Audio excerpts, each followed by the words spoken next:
This is a 1986 Toyota pickup truck, and it is beloved, renowned the world over for its reliability, durability, and simplicity. Modern trucks have more equipment, a lot more equipment, but nothing runs like an old school Toyota pickup. And today I'm going to review this one and show you all of its quirks and features. Before I get started, big news, this 1986 Toyota pickup is currently for sale, and it's being auctioned live on Cars and Bids with no reserve by the partner of today's video, Coinbase, which is the most trusted crypto exchange for people and businesses to buy, sell, and manage crypto. You can buy this truck on Cars and Bids using USDC, a stablecoin that's redeemable on a one-to-one basis with the US dollar. With USDC, you can send funds in any amount instantly anywhere in the world for free. Say goodbye to weekend restrictions, banking hours, and spending limits with USDC and Coinbase. So, once you finish watching this video, head over to the live auction and check out this truck offered by Coinbase with no reserve. All right, time for the quirks and features of the old school Toyota pickup. And probably the most notable and well-known thing about this truck is its durability, its toughness. These trucks were known the world over for their reliability.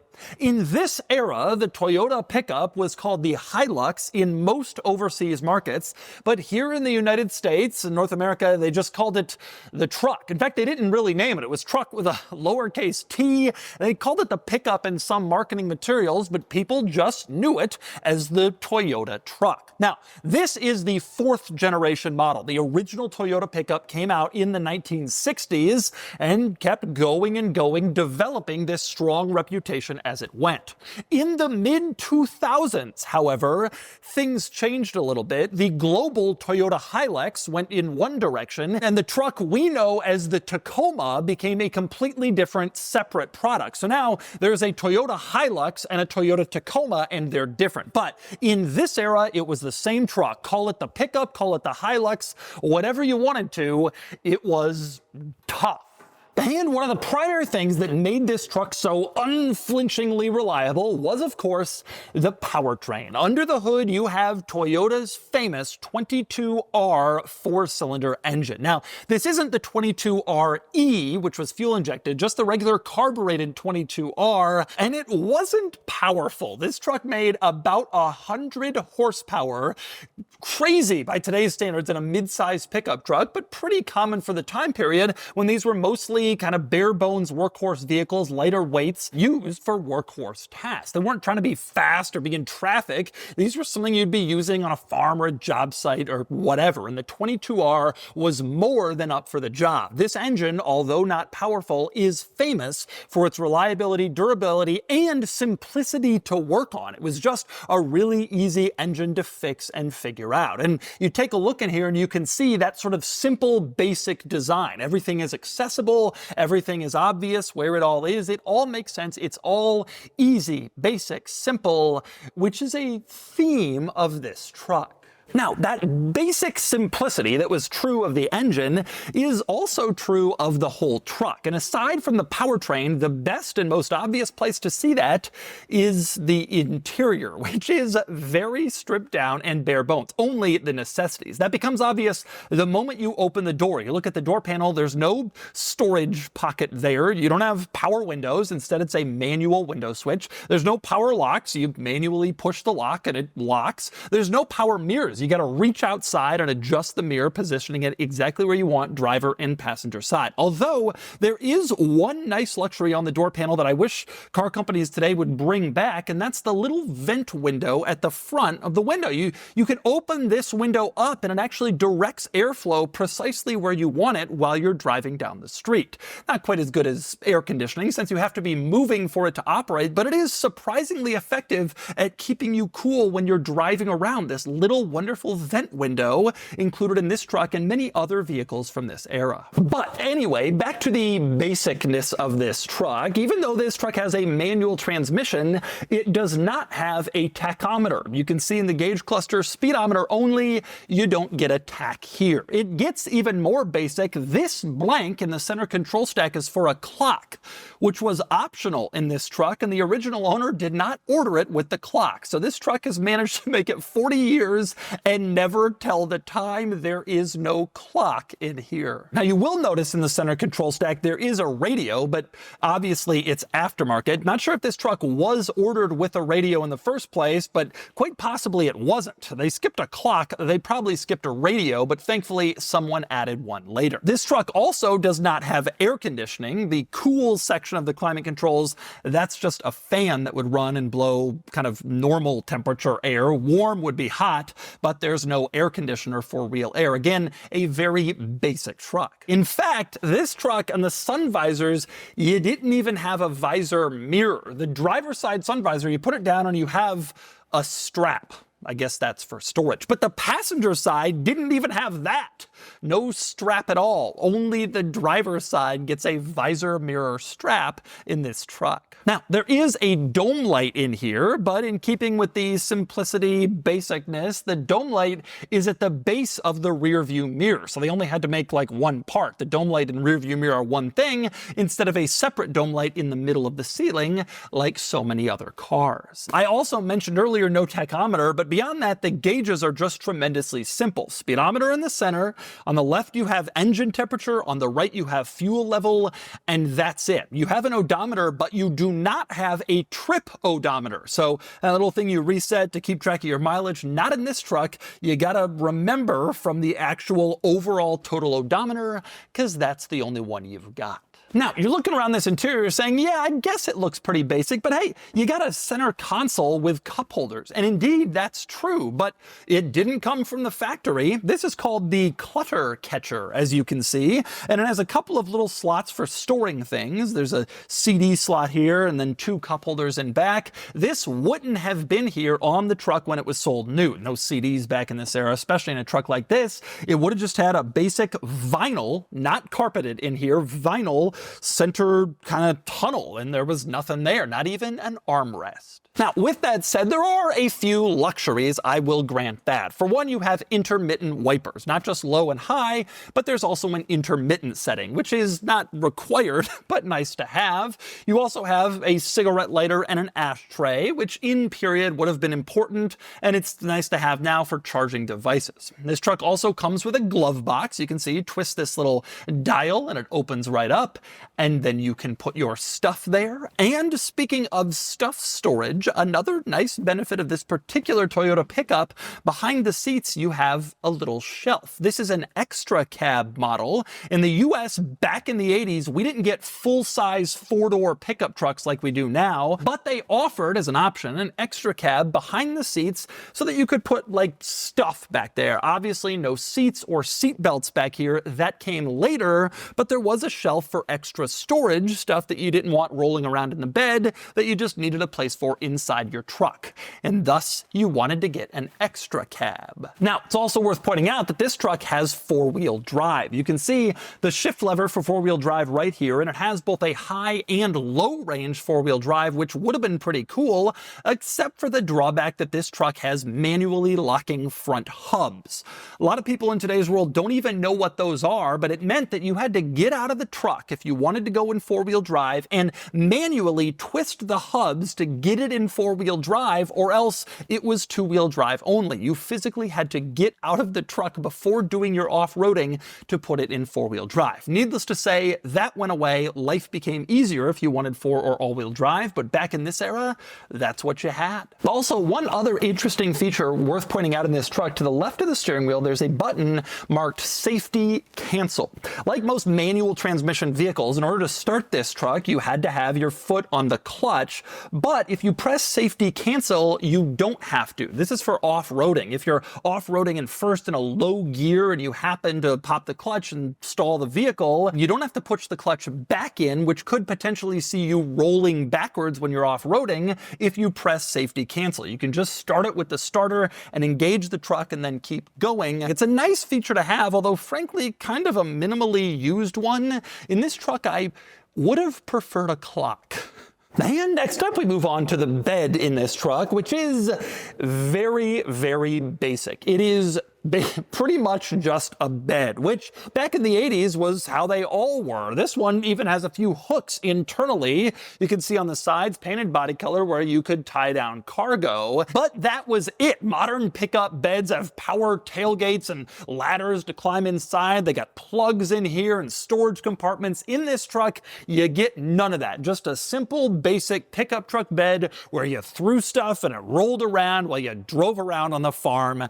That was all you got. Now, it should be pointed out that this truck has a few nice accessories, even though it's such a basic stripped down model. These chrome hooks on the outside of the bed are a good example. This is probably a dealer installed accessory in the period to add these hooks in case you wanted to put some rope, like tying your cargo down, whatever it was. It might be useful to have the hooks on the side of the bed. This truck also has aftermarket wheels. Factory probably would have been steel wheels on such a basic and simple pickup truck, but these aftermarket cool American racing wheels were pretty common in the era and are almost certainly a dealer installed period upgrade. Same goes for the mud flaps you can see on the back of the tires. Four-wheel drive, they say, reminding everybody that your truck isn't just some lowly rear-wheel drive example. Little do they know you gotta get out and manually lock the hubs in order to actually go off-road. Another dealer installed accessory would have been the pinstripe that goes down the side of the truck. This was a popular Toyota dealer accessory back in the 80s, and it would have looked really spiffy at the time, although it's worn off a little since. Now, speaking of exterior adornments for this truck, one of the most famous things about these old school Toyota pickups was the word Toyota spelled out in massive letters across the bed. Toyota did this on all Toyota pickups in the 70s, 80s, and 90s. And I remember as a kid, you couldn't drive around without getting up behind a Toyota and it said Toyota in massive letters. And then some people took it all off except yo, and so it said yo in massive letters, and that was kind of a cutesy little late 80s, early 90s joke for you. But this was a tremendously well-known thing. Now, also around back, again to underscore the basicness, simplicity of this truck, you can see next to the tow hitch, they've printed the towing capacity and various towing information and warnings. On a modern truck, they probably wouldn't do this. They'd hide it somewhere, put it in the owner's manual, make it look nice back there. But Toyota, they didn't really care about looking nice. It was all about functionality and simplicity, and so they just put it there because, frankly, that's the most convenient place to find your tow rating when you're looking to tow something. And so there it is. And speaking of exterior lettering, I mentioned earlier this truck is an extra cab model, and that meant you got this cool extra cab graphic on the side. They may have given you the boring tow rating on the bumper, but on the side, that's where they gave you the big X and the cool graphic on that rear extra cab window. And by the way, speaking of windows, this truck does have one other nice luxury, which is the rear window slides open. Not all pickups in this era had that. It's taken for granted now. Most trucks have it power operated, but here it's manual. It does have it, and it slides open to allow for more airflow. Between that and the little vent windows, there's actually a lot of airflow through this cabin. Maybe you don't need air conditioning, but we'll go find out, because it's time for me to get behind the wheel and drive the old school Toyota truck. Let's see how it does. All right, driving this old school Toyota truck. Been a while since I've been in one of these. Never driven one with the 2L 4-cylinder. Can't imagine it's going to be particularly stout.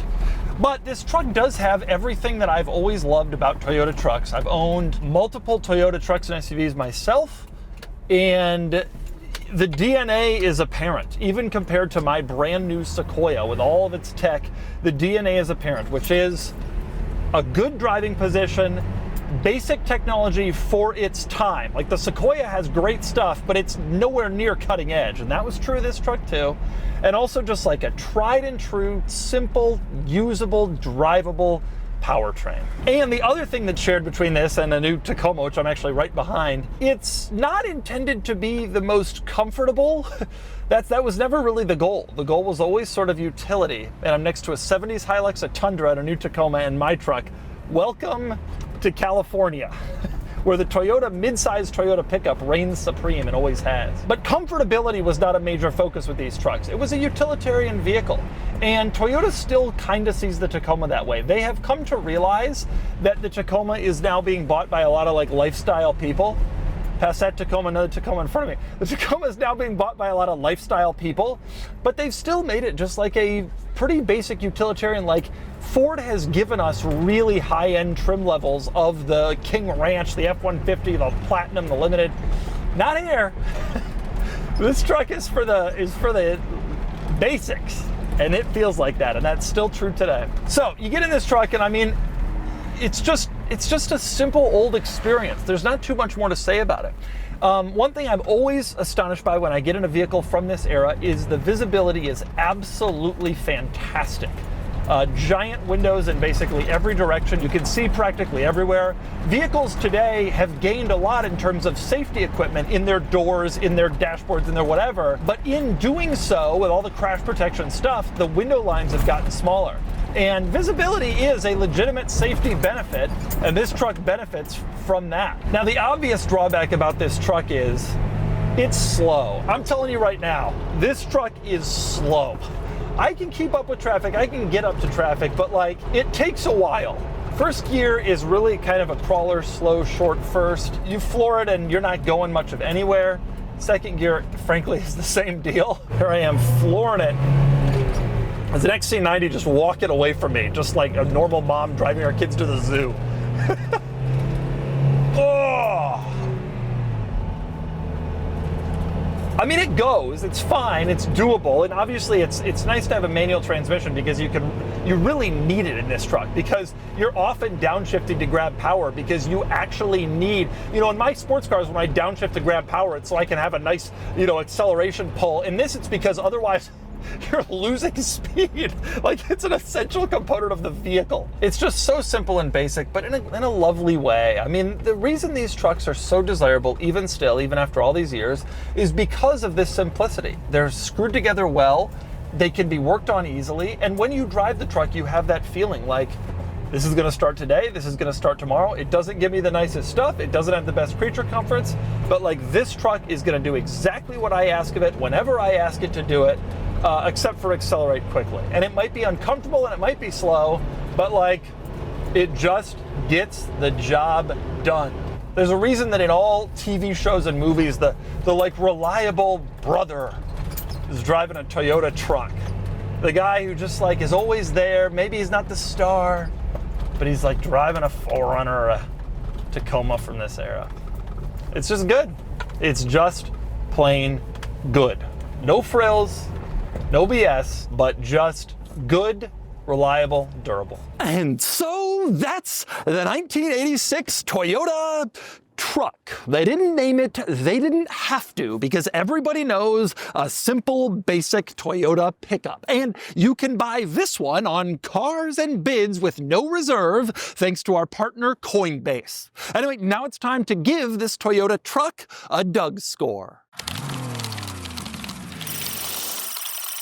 And the DougScore is here, 41 out of 100, which puts the Toyota truck here against some sort of similar cars. Truthfully, I don't often review stuff like this, there's not much to compare it to, but overall, I like this truck for all the reasons I've said. Durable, reliable, simple. It's also just plain cool, with nice looks and an old school truck vibe that's become incredibly popular in recent years. This truck may not be fast, but it's still a hoot, and I absolutely adore it, even if it doesn't have a clock.